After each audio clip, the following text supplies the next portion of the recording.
Welcome back, young wizard. It's so good to have you here again. Get comfortable, settle in, and let your mind drift into the wonderful world we're about to explore together tonight. Tonight, we're venturing into territory that even the bravest witches and wizards fear to tread.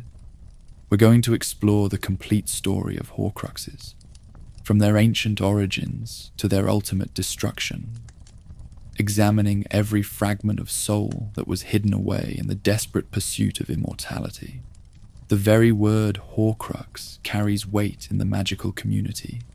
It's spoken in whispers, if it's spoken at all. Most wizarding texts refuse even to mention them. The books that do discuss Horcruxes are locked away in restricted sections, hidden behind protective enchantments, kept far from curious eyes. There's a reason for this secrecy, a reason why knowledge of Horcruxes is considered among the most dangerous information in the entire wizarding world. These objects represent the darkest magic imaginable, a perversion of the soul itself, a twisted attempt to conquer death through the most evil means possible. To understand Horcruxes, we must first understand what they are at their core. A Horcrux is created when a witch or wizard intentionally splits their soul and places a fragment of it inside an object or living creature.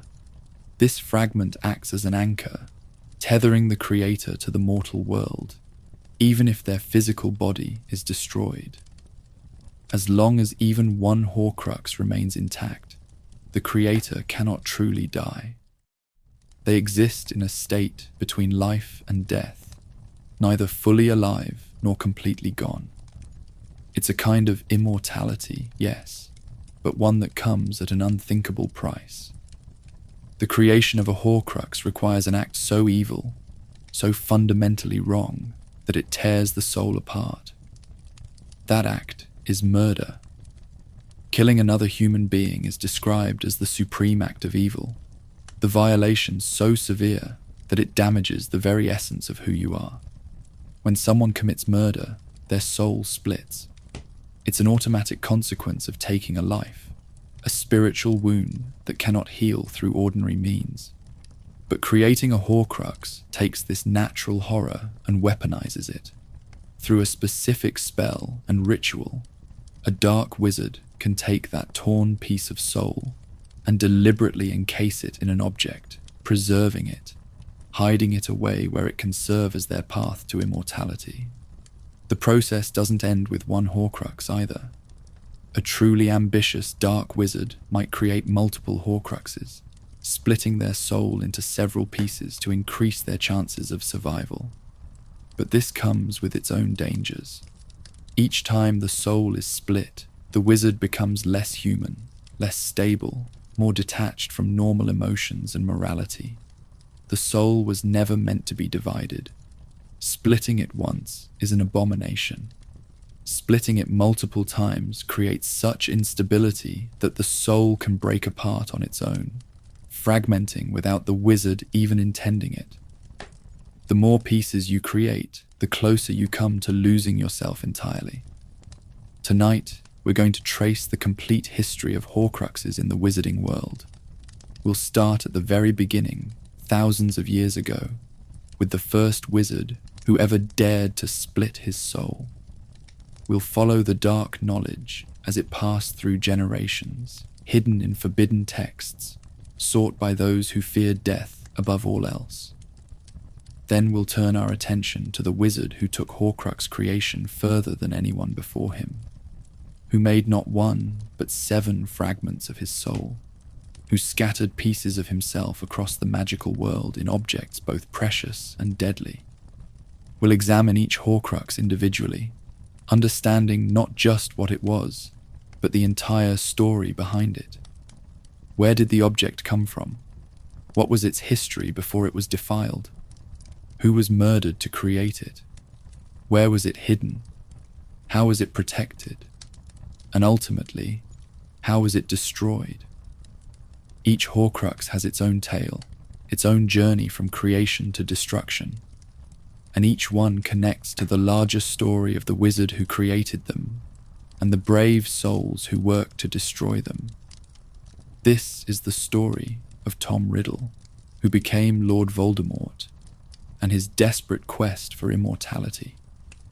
This is the story of ordinary objects transformed into vessels of evil. This is the story of those who sacrificed everything to find these hidden fragments and destroy them, knowing that only by eliminating every last piece could they make Voldemort mortal again. This is the complete lore of the Horcruxes. Long before Hogwarts was founded, before the International Statute of Secrecy, before most of the magical laws and customs that govern wizarding society today, there lived a Greek dark wizard named Herpo the Foul. We don't know his exact dates, but historical records place him sometime before 100 AD, in the ancient world when magic was practiced openly, and the boundaries between the magical and non-magical worlds were far more fluid than they would later become. Herpo was not simply a practitioner of dark magic.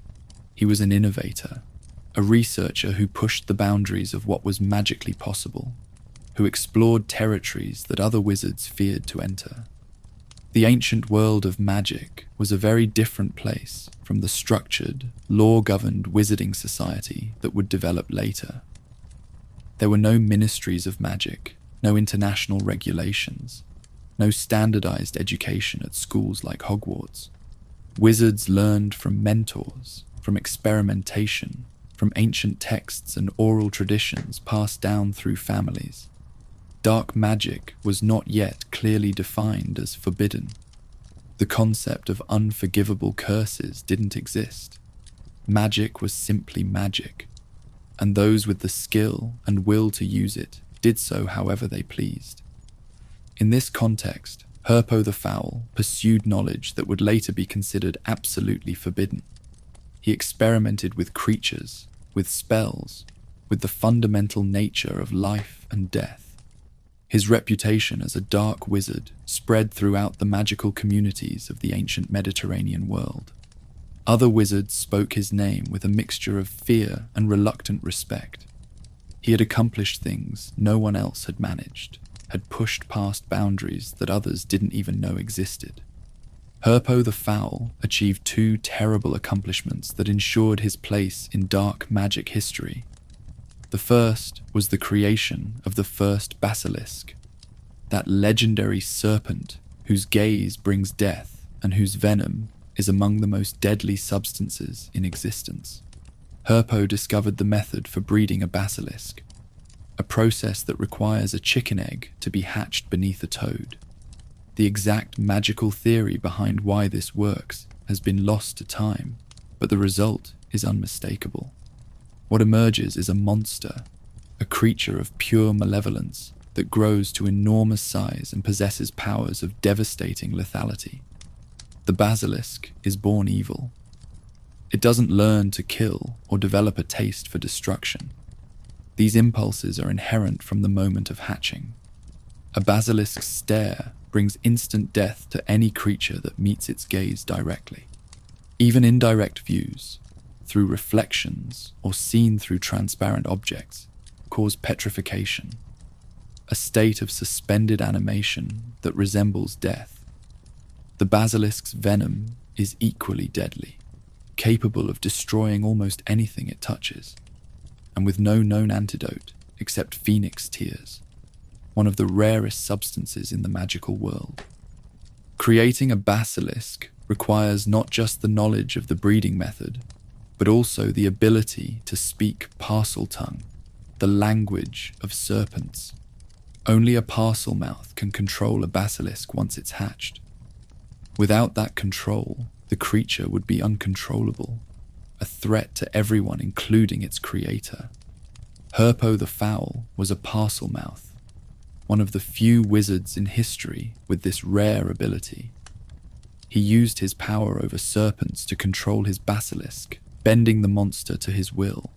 But as horrific as the basilisk was, it wasn't Herpo's darkest achievement. That distinction belongs to his invention of the Horcrux. Herpo the Foul was the first wizard ever to deliberately split his soul and place a piece of it inside an object. He discovered the process, worked out the spell, and performed the ritual that would later be described as the darkest magic ever conceived. How did Herpo discover the Horcrux creation process? Based on what we know, the most likely explanation involves his observations about murder. In the magical world, certain actions have spiritual consequences that go beyond the physical. When a wizard commits murder, when they deliberately take another person's life, something happens to their soul. It tears, it splits. This isn't a metaphor or a moral judgment, though it certainly reflects the moral weight of the act. It's a literal, observable, magical phenomenon. Murder damages the soul in a way that can be detected by those with the knowledge and skill to perceive such things. Herpo the Foul presumably noticed this effect, either in himself after committing murder, or through studying others who had killed. He would have observed that the soul, once whole and unified, had become damaged, fragmented, and being the kind of wizard who pushed boundaries, who experimented with forces others left alone, Herpo asked a question that no one else had considered. If murder splits the soul, could that split piece be captured? Could it be preserved, placed somewhere outside the body, used for some purpose? Through experimentation and research, Herpo developed the spell and ritual that would make this possible. We don't know the exact details of the process, as that information has been deliberately kept secret, even in the darkest texts. What we do know is that it involves a spell, presumably spoken immediately after committing murder, while the soul is still in the process of tearing apart. The spell captures the fragment and directs it into a chosen object, binding it there through magical force. The fragment becomes anchored to the object, and as long as that object remains intact, the fragment continues to exist. The result is immortality of a sort.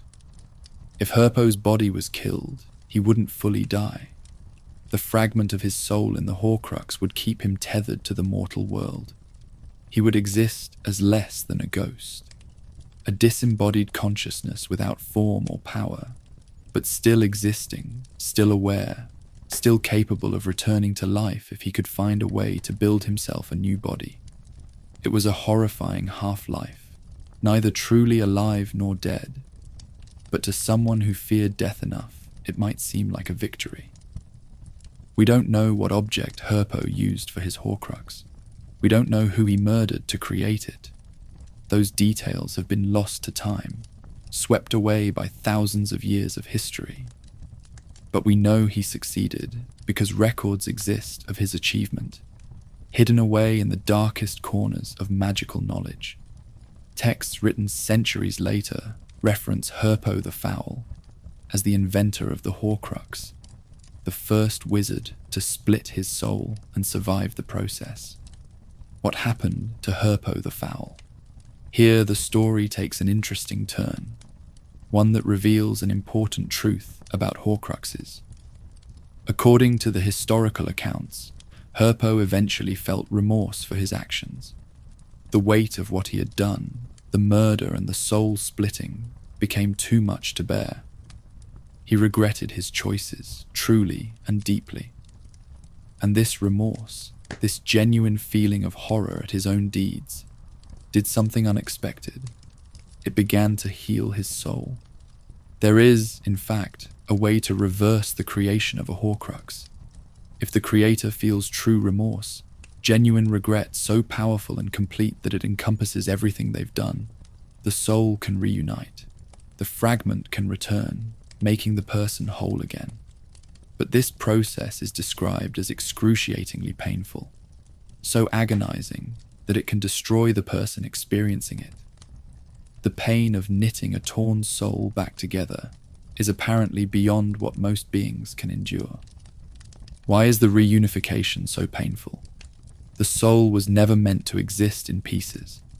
When it's split, each fragment exists in an unnatural state, separated from the whole it should be part of. Bringing the pieces back together requires forcing them to merge again, to heal a wound that goes deeper than physical injury. Based on what we know, the experience seems to involve feeling every bit of pain and horror from the original act of murder, experiencing the full weight of what was done, all compressed into a single moment of reunion. The agony is so intense that it can kill. Herpo the Foul attempted this reunification. He felt his remorse, accepted the pain, and his soul became whole once more. But the process killed him. The pain was too much. He died, but at least he died with his soul intact, undamaged, capable of moving on to whatever lies beyond death in the way that souls are meant to do. Whether this was worth it, whether Herpo found peace in those final moments, we cannot know. But his fate stands as a warning about the true cost of creating a Horcrux, even beyond the immediate act of murder required. After Herpo's death, the knowledge of Horcrux creation didn't disappear. It couldn't. Dark knowledge like that has a way of surviving, passing from one generation to the next, preserved in hidden texts and whispered conversations. The nature of forbidden knowledge is that it fascinates even as it repels. Those who pursue dark magic want to know the worst of what's possible, want to understand the limits that others refuse to approach. And so the information about Horcruxes was written down, copied, passed along through the centuries. At some point in the long span of time between Herpo's era and the medieval period, another dark wizard named Owl Bullock obtained the information about Horcruxes. We know almost nothing about Bullock as a person. Was he a Horcrux creator himself, or merely a chronicler of dark magic? Did he use the knowledge he possessed, or did he simply preserve it for others? History doesn't tell us. What we do know is that Bullock did something that would have lasting consequences for the wizarding world. He wrote it all down in comprehensive detail. Bullock authored a book called Secrets of the Darkest Arts. This tome contained detailed information about various forms of dark magic, including the complete process for creating Horcruxes. The book was explicit, thorough, leaving nothing to the imagination. It explained the murder requirement in stark terms, describing how the act of killing tears the soul apart. It detailed the spell that needed to be cast, presumably giving the exact wording and wand movements necessary. It outlined the ritual that must be performed, the steps that would bind the soul fragment to the chosen object. Reading Secrets of the Darkest Arts was like receiving a manual for the most evil magic imaginable. The book didn't just describe Horcruxes in abstract terms. It provided practical instructions that anyone with sufficient magical skill and sufficient evil intent could follow. This made the book extraordinarily dangerous. In the wrong hands, it could turn someone who had never considered splitting their soul into someone capable of doing so. The book also discussed the consequences of creating Horcruxes. It warned about the instability that comes from splitting the soul multiple times, explaining that each additional split makes the soul more likely to fragment uncontrollably. It described how Horcrux creators become less human with each piece of soul they remove, losing their capacity for normal emotions, becoming more monstrous in appearance and behavior. These warnings were meant to discourage excessive use of Horcruxes, but they also provided a kind of roadmap for anyone ambitious and foolish enough to push past the dangers. Secrets of the Darkest Arts became notorious among those few wizards who knew of its existence. The book was feared by decent magical folk and coveted by those drawn to the dark arts.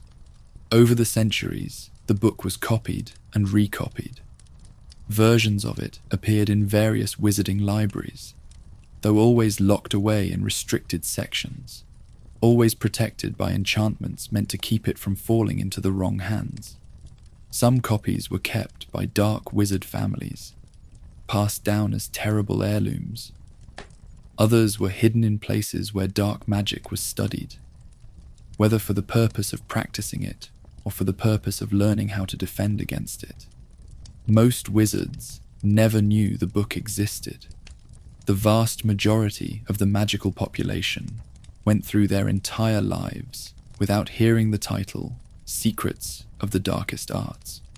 Those who did know about it understood that it should never be read, never be consulted, never be allowed to corrupt another mind. Librarians who possessed copies kept them under the strongest protective spells they could manage.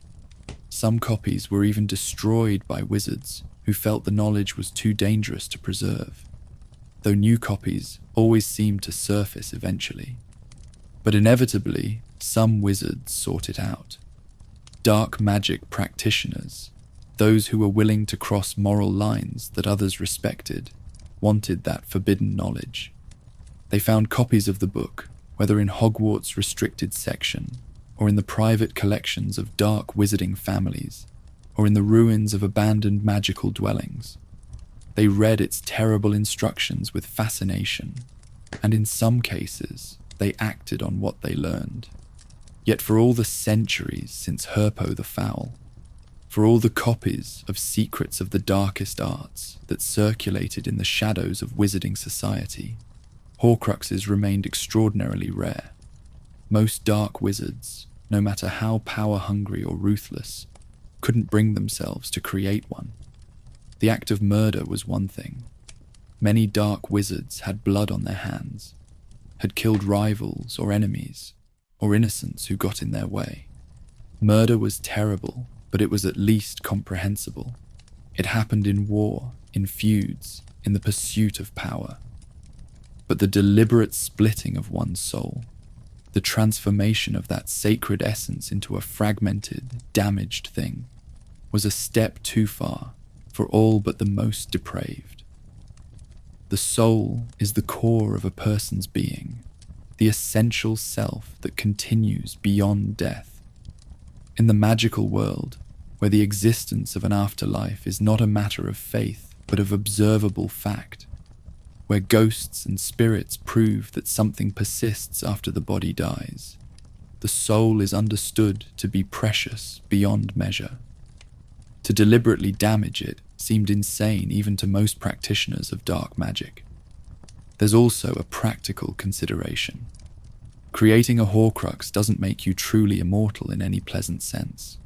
If your body is destroyed, you exist in a state described as less than a ghost, less than the meanest living thing. You have consciousness but no form, awareness but no power to act. You're trapped in the mortal world but unable to interact with it in any meaningful way. Most wizards, even those who feared death, found this prospect more horrifying than simply dying and moving on to whatever awaits in the afterlife. Historical records suggest that over the many centuries between Herpo the Foul and the 20th century, perhaps only a handful of wizards created Horcruxes. The exact number is unknown and unknowable because the creation of a Horcrux was kept secret. No wizard advertised what they had done. The whole point was to survive, to anchor yourself to life without anyone knowing how you had accomplished it. If your enemies discovered you had created a Horcrux, they could hunt it down and destroy it, leaving you vulnerable. So those who made Horcruxes hid that fact as carefully as they hid the objects themselves.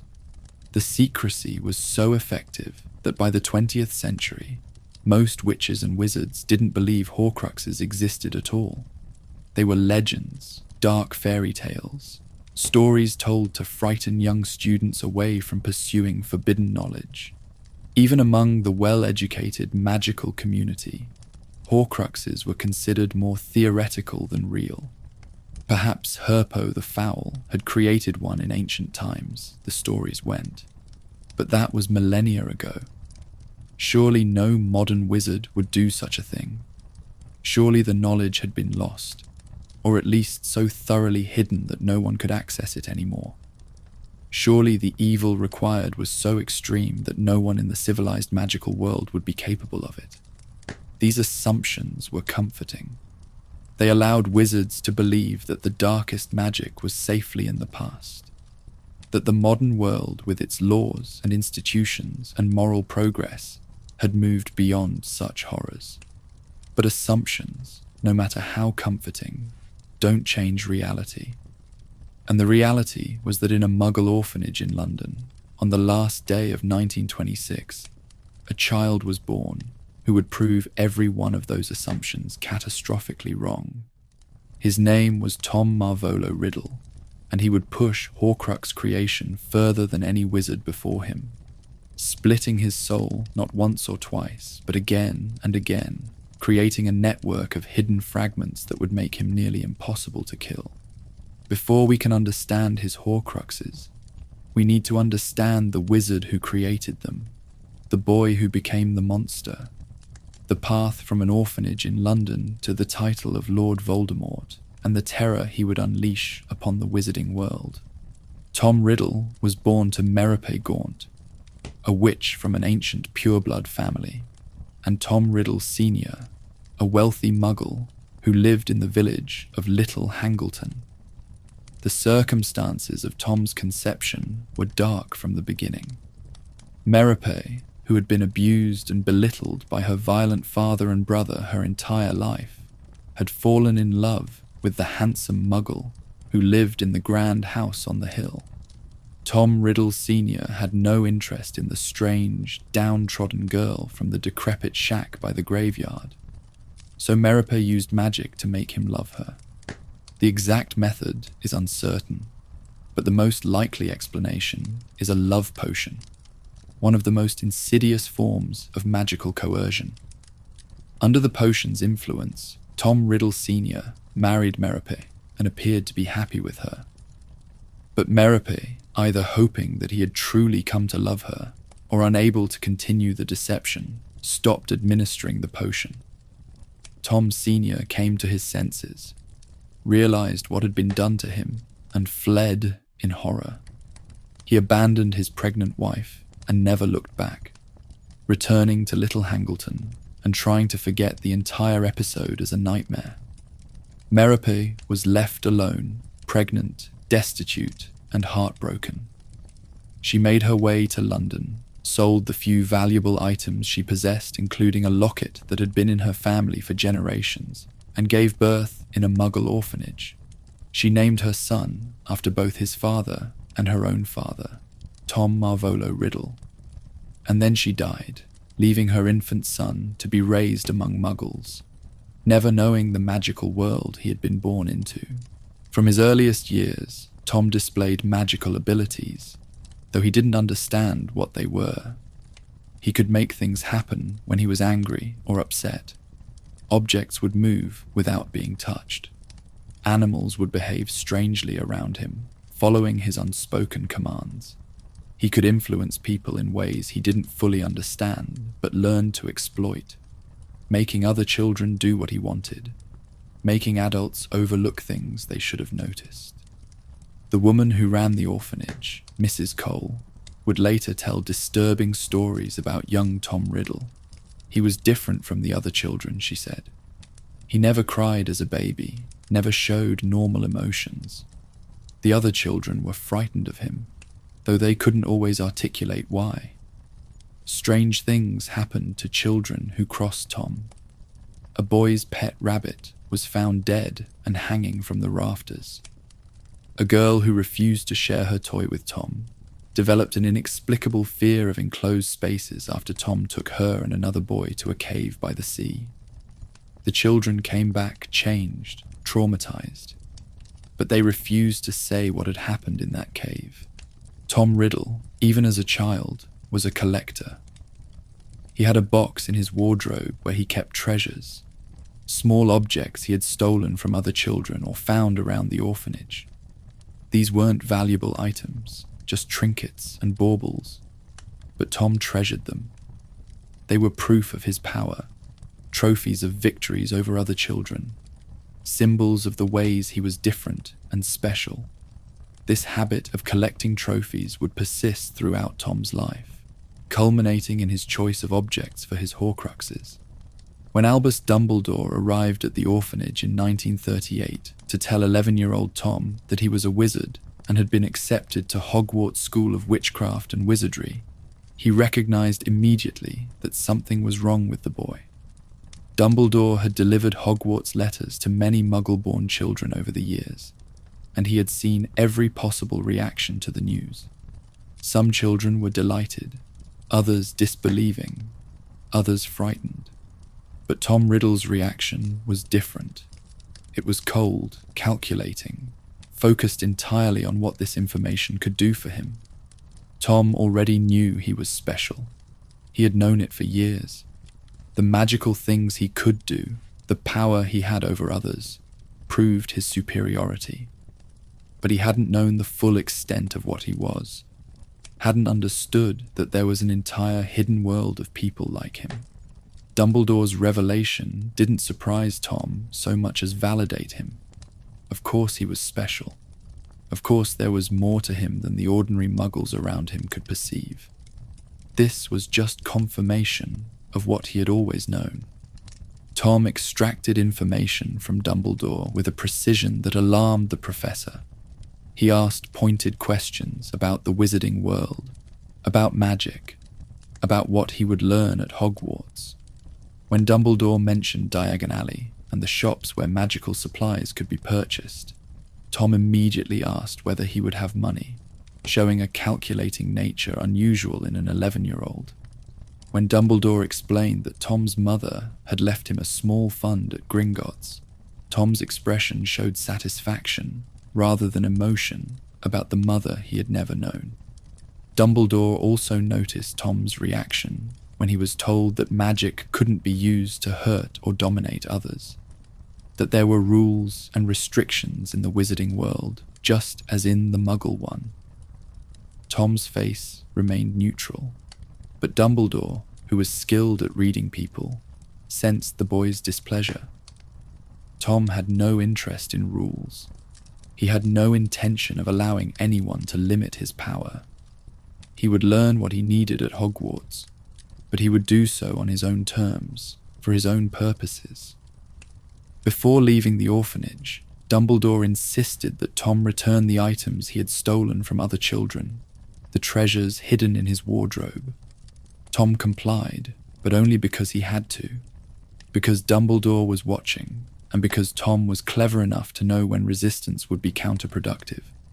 But the incident stayed with Dumbledore. This was not a normal child who had done bad things out of confusion or difficulty. This was a child who understood exactly what he was doing, who felt no remorse, who saw other people as objects to be used or dominated.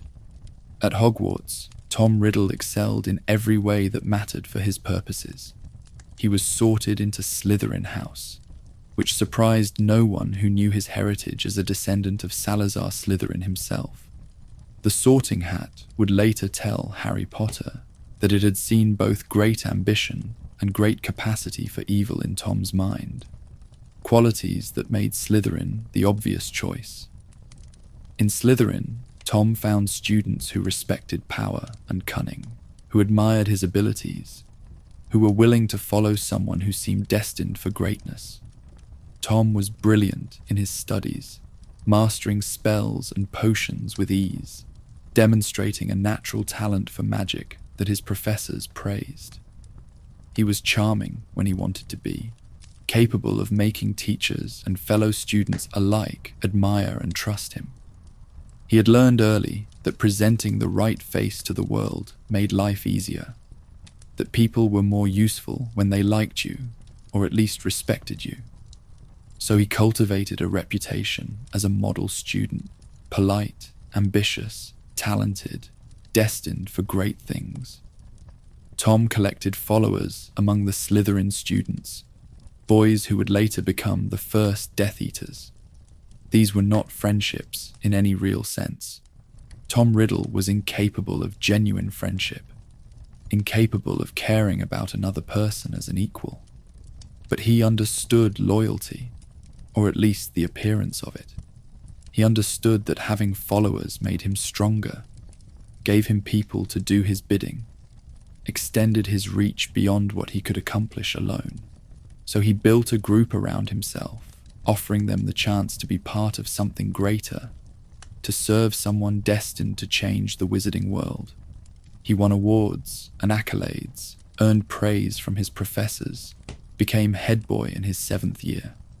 On the surface, Tom Riddle was everything Hogwarts hoped to produce, a brilliant young wizard from difficult circumstances who had flourished in the magical world and was destined for a distinguished career.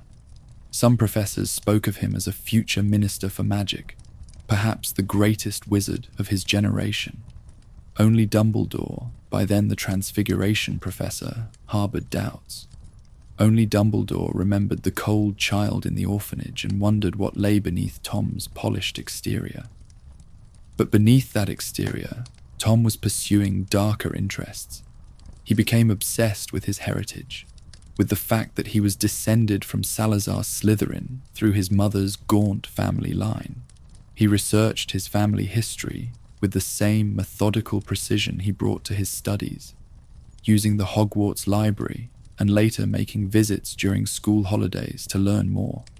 He discovered the truth about his parents, that his father was a muggle who had abandoned his mother, that his mother had been a witch from a once great family, fallen into poverty and madness. Tom developed a complex relationship with his heritage.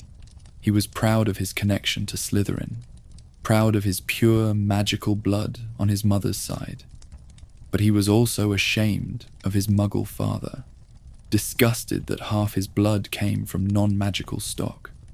This internal conflict would shape much of Tom's later ideology, his obsession with pure blood supremacy despite being half-blood himself, his hatred of muggles that stemmed at least partly from his hatred of his father. He also began exploring the darker corners of magical knowledge. The restricted section of the Hogwarts library became his frequent haunt, and Tom was skilled at convincing professors to give him permission to access forbidden texts. He claimed to be researching for essays or pursuing intellectual curiosity, and his reputation as a brilliant student made these claims believable. In reality, Tom was seeking knowledge about dark magic, about powers that others feared to pursue, about ways to become stronger and more formidable than any wizard before him. It was during these researches that Tom Riddle first learned about Horcruxes. He found a copy of Secrets of the Darkest Arts hidden in the restricted section.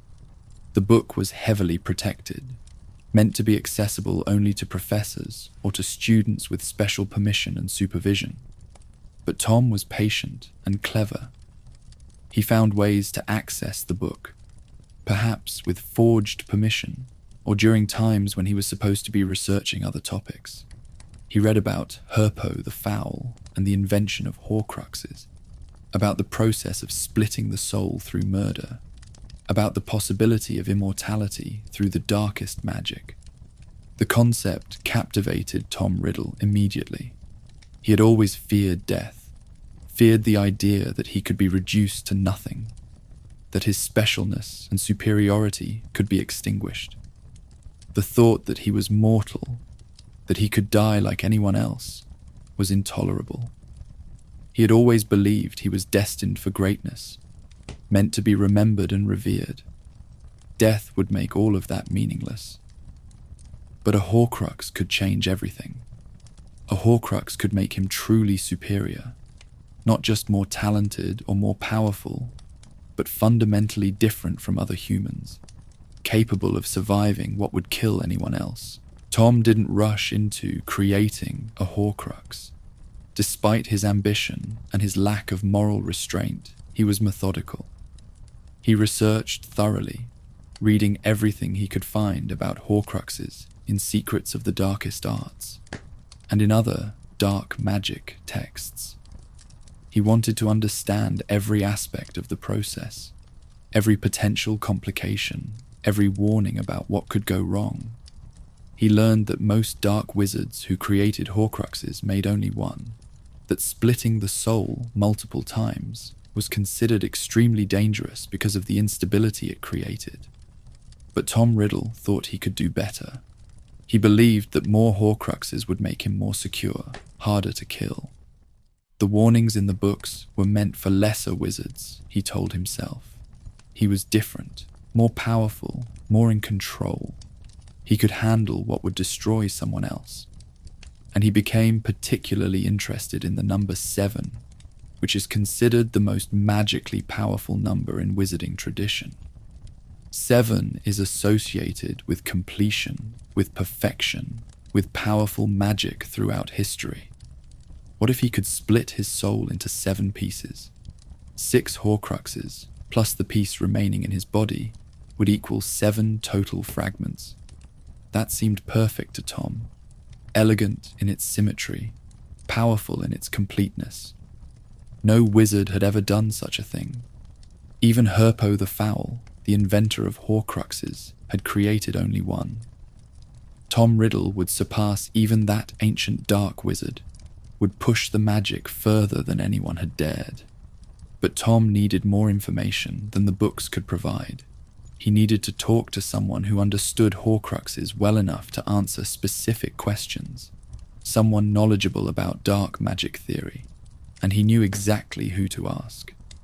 Horace Slughorn was the potions master at Hogwarts during Tom's time there, and he was also the head of Slytherin House. Slughorn had a particular teaching style that Tom had quickly learned to exploit. The professor collected talented students, creating an informal club of high achievers whom he mentored and whose future success he could claim credit for. Slughorn loved being the trusted confidant of brilliant young wizards, loved the feeling that he was shaping the next generation of magical leaders. He would host little gatherings in his office, serving treats and drinks, encouraging his favored students to discuss their ambitions and their studies. Tom Riddle was perhaps Slughorn's most prized student, the one he spoke of most proudly, the one he was certain would go on to do extraordinary things. Slughorn basked in Tom's apparent admiration and respect. So one evening, Tom approached his professor with what he made seem like a purely academic question. He explained that he had been reading about Horcruxes in the course of his research into dark magic theory. He found the concept fascinating from an intellectual standpoint, though of course he would never consider actually creating one. But he was curious about something the books didn't fully explain. The texts said it was possible to create more than one Horcrux. What would happen, Tom wondered, if a wizard split their soul into, say, 7 pieces? The memory of this conversation would haunt Horace Slughorn for decades. In the moment, seduced by Tom's apparent intellectual curiosity and his obvious admiration for Slughorn's knowledge, the professor answered the question. He explained that yes, theoretically, multiple Horcruxes could be created, though he cautioned that it would be extraordinarily dangerous. The soul was not meant to be divided at all, and certainly not into multiple pieces. Each split would make the soul more unstable, more likely to break apart uncontrollably. A wizard who created 7 pieces would be pushing the soul to its absolute limit, risking complete spiritual dissolution. But Slughorn confirmed that it was possible. He gave Tom Riddle the information he needed, the validation that his plan could work. It was only later, after Tom had become Lord Voldemort and the full extent of his evil had become clear, that Slughorn understood what he had done. He had enabled the darkest wizard in a century, had provided crucial information that allowed Voldemort to achieve his terrible immortality. Slughorn would spend the rest of his life carrying that guilt, so ashamed of what he had told Tom Riddle that he modified his own memory of the conversation, making it vague and incomplete, trying to hide from himself what he had revealed. Tom left that conversation with his plan solidified. He would create 6 Horcruxes, splitting his soul into 7 pieces. He would become immortal, invincible, unstoppable. All he needed now were suitable objects to contain the fragments and suitable victims to murder for the splitting of his soul. The choice of objects was important to Tom Riddle. He didn't want to place pieces of his soul in random items. He wanted objects that meant something, that connected to his heritage, that proved his importance and his right to greatness. He decided that wherever possible, he would use objects that had belonged to the founders of Hogwarts. Hogwarts was the first place Tom had ever felt at home, the place where he had discovered his power and potential, where he had learned that he was not just a strange orphan, but a wizard of extraordinary ability. The school represented everything important in Tom's life. Artifacts from the founders would be perfect vessels for his soul fragments, symbolically appropriate for someone who saw himself as the heir to Hogwarts' greatest traditions. Tom Riddle's first Horcrux was created in the summer between his 5th and 6th years at Hogwarts, and it was born from perhaps the most personal murders he would ever commit. The story begins with Tom's discovery of his heritage, his understanding that he was descended from Salazar Slytherin through his mother's Gaunt family line. During his time at Hogwarts, Tom had researched his family history obsessively, and he had learned about the Gaunt family, the maternal ancestors who represented everything he valued about his magical heritage and everything he despised about weakness and poverty. The Gaunts were once a great wizarding family, powerful and wealthy, respected throughout magical Britain for their ancestry and their abilities. They could trace their lineage directly to Salazar Slytherin, one of the 4 founders of Hogwarts, and through another branch of the family to Cadmus Peverell, the second of the 3 brothers from the tale of the 3 brothers. This was heritage of the highest order in the pureblood community, proof of magical ancestry going back centuries. But by the 20th century, the Gaunt family had fallen catastrophically from their former glory. Generations of inbreeding to preserve their pureblood status had left the family unstable, prone to violence and mental illness, barely functional. They had lost their wealth through poor decisions and an inability to adapt to the changing wizarding world. They clung to their pureblood ideology with desperate intensity precisely because it was all they had left. Their heritage was the only thing separating them from being just another family of poor, dysfunctional wizards living in squalor. The last of the Gaunts lived in a shack near the village of Little Hangleton, in a dwelling that barely deserved the name house. It was a hovel, really, with broken windows and a warped door, and an overwhelming smell of filth and decay. Inside lived Marvolo Gaunt, his son Morfin, and his daughter Meripa, the woman who would become Tom Riddle's mother.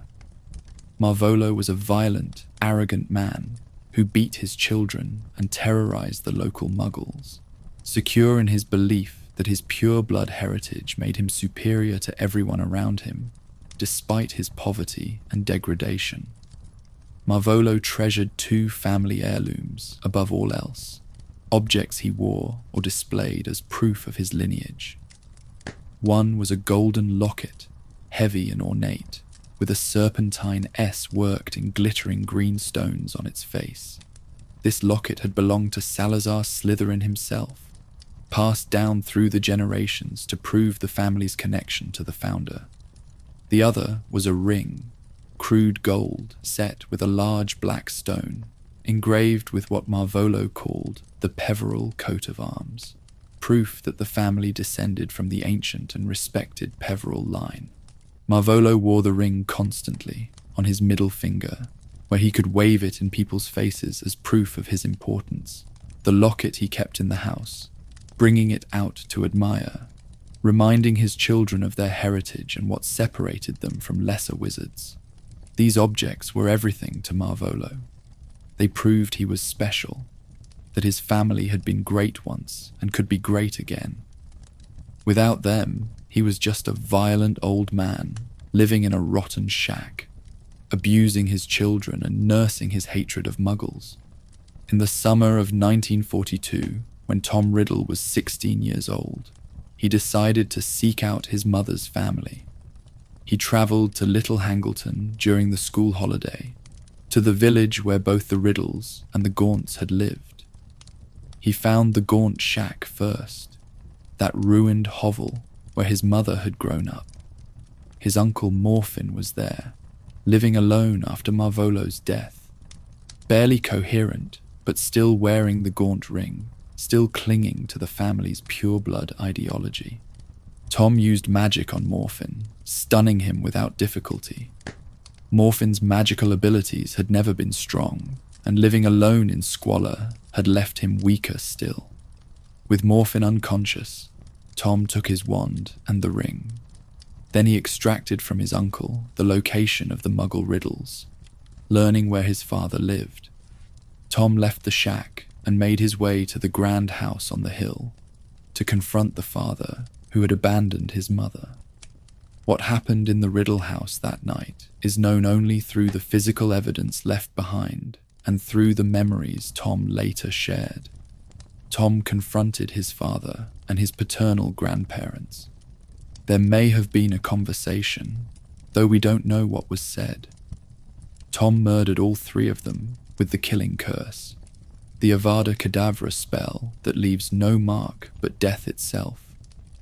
They were found dead in their drawing room with expressions of absolute terror frozen on their faces.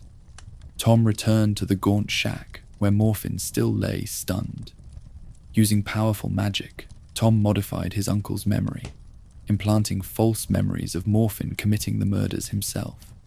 When Morfin woke, he believed he had killed the Riddles, that he had taken revenge on the Muggles who had wronged his family. Tom carefully placed Morfin's wand back in his hand and left. The Ministry of Magic arrested Morfin for the murders, and he confessed, believing his false memories were real. He was sent to Azkaban, where he would die years later, still believing he had killed the Riddles, never knowing that his nephew had framed him. Tom Riddle used the murders of his father and grandparents to create his first Horcrux. He chose the Gaunt ring as the vessel, that family heirloom that represented his connection to Salazar Slytherin and the Peverils. The ring proved his heritage, his right to greatness, his magical lineage, and he had obtained it through murdering the family he rejected, the Muggle Riddles, who represented everything he despised about his own bloodline. Tom performed the Horcrux creation spell, likely back at the Gaunt shack, or perhaps in some hidden location where he wouldn't be disturbed. The spell captured the fragment of his soul that had torn away with the murders and bound it into the ring. His soul, damaged by this first deliberate split, was now in two pieces. One remained in his body, the other resided in the ring. Tom Riddle had taken his first step toward immortality, and he had done so at the age of 16, during the summer before his 6th year at Hogwarts. But Tom had no idea of the ring's true significance, the secret it held that made it far more than just a family heirloom. The black stone set in the ring was not simply a stone. It was the Resurrection Stone, one of the 3 Deathly Hallows from the tale of the 3 brothers. The stone had belonged to Cadmus Peveril, the second brother, who had used it to summon his dead lover back from beyond death. The stone had been passed down through the Peveril line, eventually coming to the Gaunts through an ancestral marriage. Generations of Gaunts had worn the ring without knowing what the stone truly was, mistaking the symbol of the Deathly Hallows engraved on it for the Peveril coat of arms. Tom Riddle, for all his research and his magical knowledge, didn't recognize the stone either. This could imply that he either never learned about the Deathly Hallows, or he dismissed them as fairy tales not worth his attention. Tom feared death and the dead. He had no interest in a stone that supposedly could bring back the deceased, even if he had believed such a thing was real. His entire approach to death was to avoid it, to make himself immortal, not to commune with those who had already died. So the Resurrection Stone sat in his Horcrux, its true nature unknown, its power unused. Tom returned to Hogwarts for his 6th year, wearing the ring openly. He wore it as a trophy, proof of his heritage and his power. Other students and professors saw it but thought nothing of it. Just another piece of jewelry, perhaps a family heirloom that Tom had inherited. Only later would anyone realize the significance of that ring and what Tom had done to obtain it. He wore it throughout his 6th year, even wearing it during his famous conversation with Horace Slughorn about creating multiple Horcruxes. In the memory that Harry Potter would later view in Dumbledore's pensive, Tom can be seen sitting in Slughorn's office with several other favoured students, and the ring is clearly visible on his hand. He had already murdered his father and grandparents, had already split his soul and created his first Horcrux. Tom Riddle's second Horcrux was created shortly after the first, during his 5th year at Hogwarts in the spring of 1943, though it would not be transformed into a Horcrux until several months later. The story of this Horcrux takes us to an event that would become legend in Hogwarts history, when Tom accomplished something that no student had managed in centuries. He opened the Chamber of Secrets. The Chamber of Secrets was a legendary hidden room within Hogwarts, supposedly created by Salazar Slytherin himself before he left the school in a bitter dispute with the other founders. According to the legend, Slytherin had disagreed with the other founders about who should be admitted to Hogwarts. He believed that only pure-blood witches and wizards should be taught, that those with Muggle parentage were unworthy of magical education. When the other founders rejected this view, Slytherin built a hidden chamber somewhere in the castle, placed a monster within it, and sealed it so that only his true heir could open it again. The legend held that one day, the heir of Slytherin would return to Hogwarts, open the chamber, and unleash the monster to purge the school of those Slytherin deemed unworthy. Most people believed this was nothing more than a story, a myth that had grown around the historical fact that Slytherin had disagreed with the other founders and left the school. Surely there was no actual chamber. Surely Slytherin hadn't really left a monster hidden in the castle for 1,000 years. But Tom Riddle, descendant of Slytherin and a Parselmouth who could speak to serpents, believed the chamber was real. He saw himself as the heir the legend spoke of, the one destined to find the chamber and complete Slytherin's work. He spent years researching, exploring the castle late at night when he was supposed to be in bed, questioning the school's ghosts about old legends and forgotten parts of the castle. He was patient and methodical, understanding that finding something hidden for 1,000 years would take time and effort. Eventually, through his research and exploration, Tom discovered the truth. The entrance to the Chamber of Secrets was hidden in a girl's bathroom on the 2nd floor, a bathroom that had been out of order for years. The entrance itself was concealed in the plumbing, in one of the sinks, marked with a tiny serpent carved into the tap. The sink would only move if commanded in Parseltongue, the language of snakes that only Slytherin's descendants could speak. Tom spoke the command, and the sink sank into the floor, revealing a large pipe that led down into the depths beneath the castle. He slid down that pipe into a tunnel system that stretched under the school, following the passage until he reached the chamber itself. It was a vast underground hall, carved from stone, decorated with serpent motifs, clearly ancient and clearly the work of powerful magic. And at the far end of the chamber, behind a great stone door marked with serpents, lived the monster Slytherin had placed there 1,000 years earlier. It was a basilisk, the same kind of creature that Herpo the Foul had first created. But this one was enormous, grown to tremendous size over the centuries. The basilisk had survived for 1,000 years by hunting rats and other creatures in the tunnels beneath the castle, waiting for the day when Slytherin's heir would come and command it. Tom Riddle, as a Parselmouth, could control the basilisk perfectly. He could speak to it, Order it, send it through the pipes and tunnels that connected throughout the castle. Tom unleashed the basilisk on the school, targeting Muggle-born students, proving his power and his connection to Slytherin. The basilisk moved through the pipes, emerging in various bathrooms and corridors.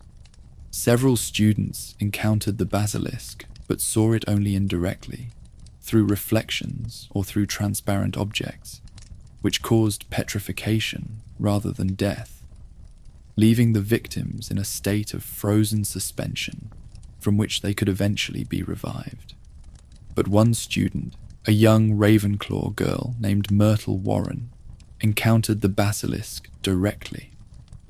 Myrtle was in the second-floor bathroom, the same bathroom where the entrance to the chamber was hidden. She had been crying there because other students had been teasing her about her glasses. She heard someone speaking in a strange, hissing language and opened the stall door to tell them to leave. The basilisk was right there, emerging from the pipes. Myrtle looked directly into its eyes and died instantly in June of 1943. After Myrtle's death, the school was in an uproar. A student had been killed, murdered within the supposedly safe walls of Hogwarts. Headmaster Armando Dippet threatened to close the school if the attacks didn't stop and the perpetrator wasn't caught.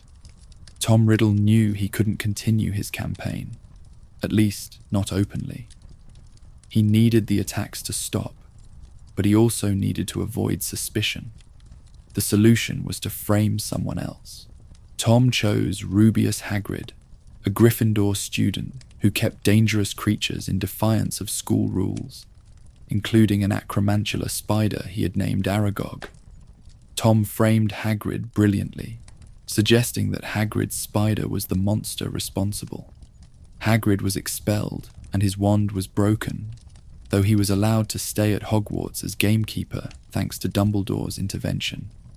Tom received an award for special services to the school for catching the supposed culprit.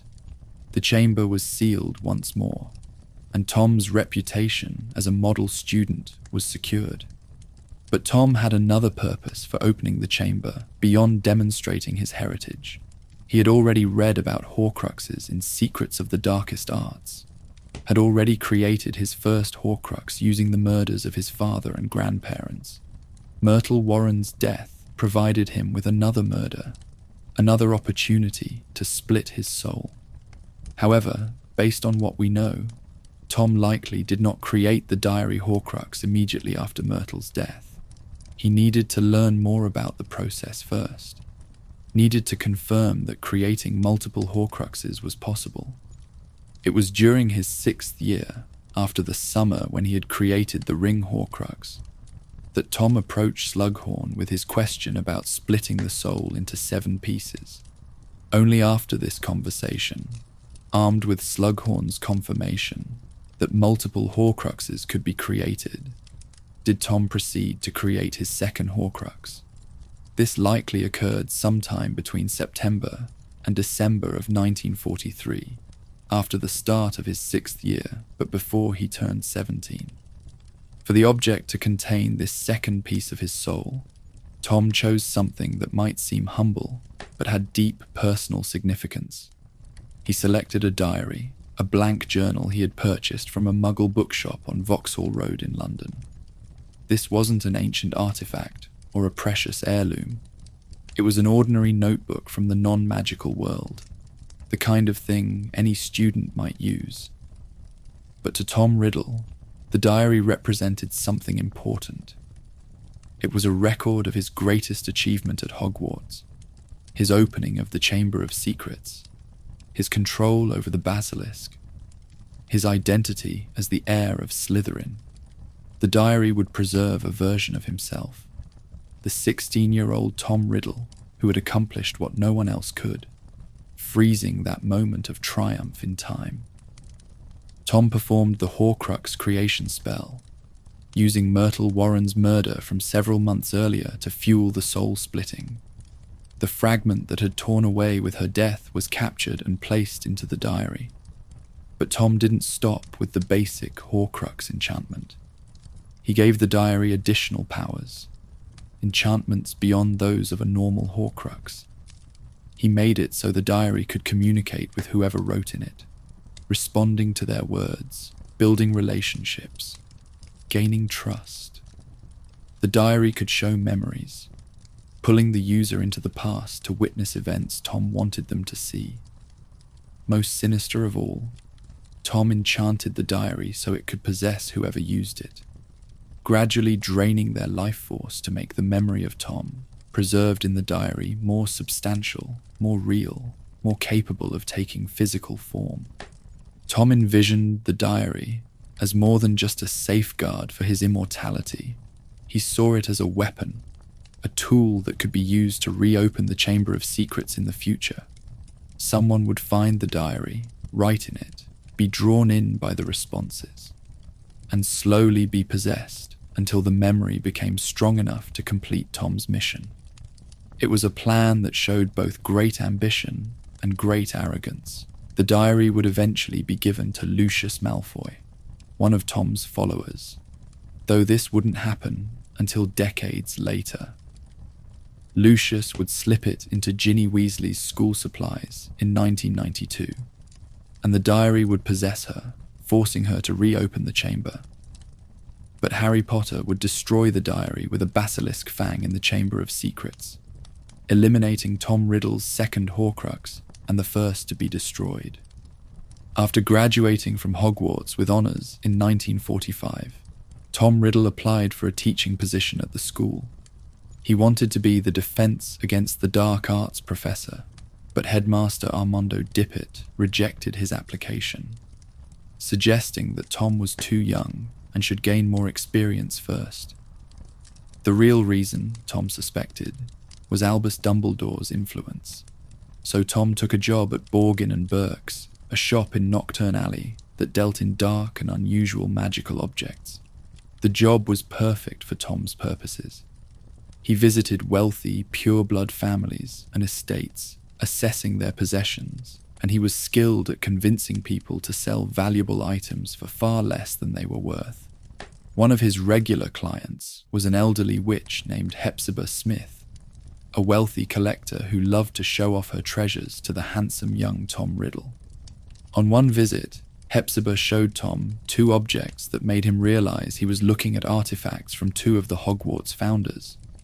The first was a small golden cup with two handles and a badger engraved on the side, which had belonged to Helga Hufflepuff. The second was the locket that had once belonged to his own family, Salazar Slytherin's locket, which Merope had sold to Caractacus Burke, and which had eventually been purchased by Hepzibah. Tom made his move 2 days later. He returned to Hepzibah's house and murdered her, likely with poison, then modified her house elf's memory to make the elf believe she had accidentally caused her mistress's death.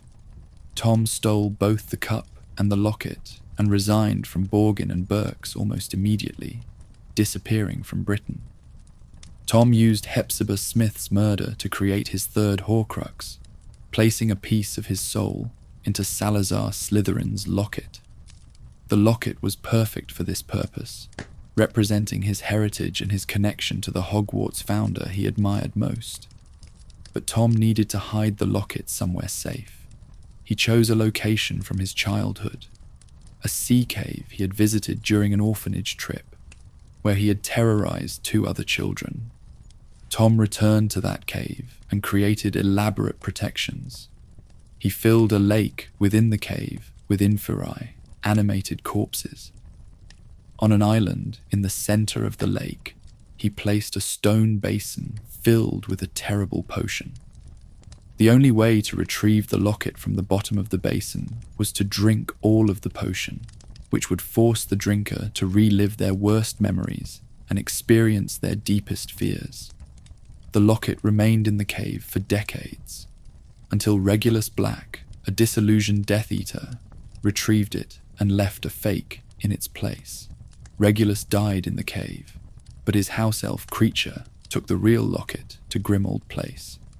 Eventually, through a complicated journey involving Mundungus Fletcher and Dolores Umbridge, Harry, Ron, and Hermione retrieved the locket. Ron destroyed it with the Sword of Gryffindor in the winter of 1997. Tom also used Hepzibah Smith's murder to create his fourth Horcrux, Helga Hufflepuff's cup. This represented another connection to the Hogwarts founders. Tom later entrusted the cup to Bellatrix Lestrange, who placed it in her Gringotts vault protected by powerful curses. Harry, Ron, and Hermione broke into Gringotts in 1998, stole the cup, and Hermione destroyed it with a basilisk fang during the Battle of Hogwarts. After stealing the cup and locket, Tom disappeared for about a decade. During this time, he travelled extensively, delving deeper into dark magic, and his appearance began to change. The repeated soul-splitting was taking its toll, making him less human, more snake-like. He was transforming into Lord Voldemort. At some point during his travels, Tom went to Albania, searching for Rowena Ravenclaw's lost diadem. He had learned about the diadem while at Hogwarts, charming the Grey Lady, Helena Ravenclaw's ghost, into revealing where she had hidden it centuries earlier. Tom found the diadem in an Albanian forest, murdered a local peasant to create his fifth Horcrux, and placed a piece of his soul into the ancient artifact. Years later, when Voldemort returned to Hogwarts to apply again for a teaching position, he hid the diadem in the Room of Requirement among thousands of other hidden objects. The diadem remained there until the Battle of Hogwarts in 1998, when Vincent Crabbe accidentally destroyed it with Fiendfire, a cursed fire that consumed everything in its path, including the Horcrux. The sixth Horcrux Voldemort intentionally created was unique because it was placed in a living creature. After Voldemort's first defeat in 1981, he spent years as a wraith in Albanian forests. During this time, he encountered Bertha Jorkins, a ministry witch, tortured information from her, and killed her. Voldemort used this murder to create a Horcrux using Nagini, his snake companion. Nagini was a maledictus, someone cursed to eventually transform permanently into a beast. By the time Voldemort found her, she was permanently a massive serpent. The choice to make a living Horcrux was both strategic and dangerous. Voldemort could keep Nagini close, communicate with her through Parseltongue, and use her as both weapon and guardian. But living things can be killed more easily than objects can be destroyed. During the Battle of Hogwarts, as Voldemort declared victory, Neville Longbottom stood up to him. Voldemort tried to humiliate Neville by forcing the burning sorting hat onto his head, but Neville reached into the hat and pulled out the Sword of Gryffindor. With one swift motion, Neville beheaded Nagini, destroying Voldemort's sixth intentional Horcrux and proving himself a true Gryffindor hero. The seventh piece of Voldemort's soul was never intended to be a Horcrux at all. It was created accidentally on Halloween night in 1981, when Voldemort went to Godric's Hollow to kill Harry Potter. Voldemort had learned of a prophecy suggesting that a child born at the end of July would have the power to defeat him, and he had chosen to interpret this as referring to Harry. Voldemort killed James Potter, then killed Lily Potter when she refused to stand aside and let him murder her son. But Lily's willing sacrifice to save Harry created ancient magical protection.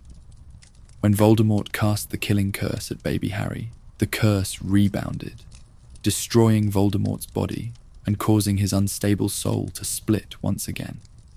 A fragment of that soul latched onto the only living thing in the room, Harry Potter himself, creating an accidental Horcrux. This fragment gave Harry abilities that came from Voldemort, including the ability to speak Parseltongue and a mental connection that allowed Harry to sense Voldemort's emotions. But neither Voldemort nor Harry knew about this fragment for years. Only Dumbledore eventually pieced together the truth. In 1998, during the Battle of Hogwarts, Harry learned from Severus Snape's memories that he carried a piece of Voldemort's soul, and that he would have to die to destroy it. Harry walked into the Forbidden Forest and let Voldemort cast the killing curse at him. The curse destroyed the Horcrux within Harry, but didn't kill Harry himself, because of the protection in Voldemort's blood and Harry's willing sacrifice. Harry found himself in a limbo resembling King's Cross Station, where Dumbledore explained everything. Then Harry chose to return to life and finish the fight. The destruction of Horcruxes required extraordinary methods. Basilisk venom was the primary weapon used. When Harry killed the basilisk in the Chamber of Secrets with the sword of Gryffindor, the goblin-made blade absorbed the venom. From that moment on, the sword carried the power to destroy Horcruxes. Harry used a basilisk fang to destroy the diary. Ron used the sword to destroy the locket. Hermione used a basilisk fang to destroy the cup. Neville used the sword to kill Nagini. Fiendfire, a cursed fire that feeds on magic itself, was another method. Vincent Crabbe's fiendfire accidentally destroyed the diadem in the Room of Requirement. The killing curse itself, combined with Harry's unique protections, destroyed the fragment within Harry. Each method required courage, determination, and often sacrifice. The hunt for the Horcruxes was organized by Dumbledore, who began investigating years earlier after Harry brought him the destroyed diary. Dumbledore gathered information, retrieved memories, and slowly pieced together what Voldemort had done. He destroyed the ring, but was cursed in the process. After Dumbledore's death, Harry, Ron, and Hermione continued the hunt, spending months tracking down and destroying the remaining Horcruxes.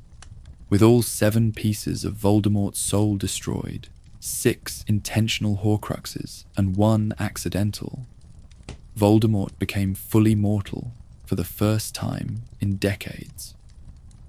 When Harry faced him in the final duel in the Great Hall of Hogwarts, Voldemort's curse rebounded one last time. With no Horcruxes left to anchor him to life, Voldemort died, truly and completely. The story of the Horcruxes is ultimately about the choice between love and fear, between accepting mortality and trying to conquer death at any cost. Tom Riddle chose fear, splitting his soul and losing his humanity in pursuit of immortality. Harry Potter chose love, accepting death when necessary and trusting in something greater than survival. And it was Harry's choice that proved more powerful, that led to victory, that demonstrated the ultimate truth about magic and life. So as you drift off to sleep tonight, think about the lessons of the Horcruxes. Think about the courage of those who hunted them, who faced terrible dangers to destroy these fragments of evil. Think about the choices that define us, the importance of love and sacrifice, the power of accepting death as a natural part of life. Remember that darkness, no matter how powerful it seems, contains the seeds of its own defeat. Remember that love is more powerful than fear, that sacrifice is more meaningful than survival at any cost, that preserving our humanity is more important than avoiding death.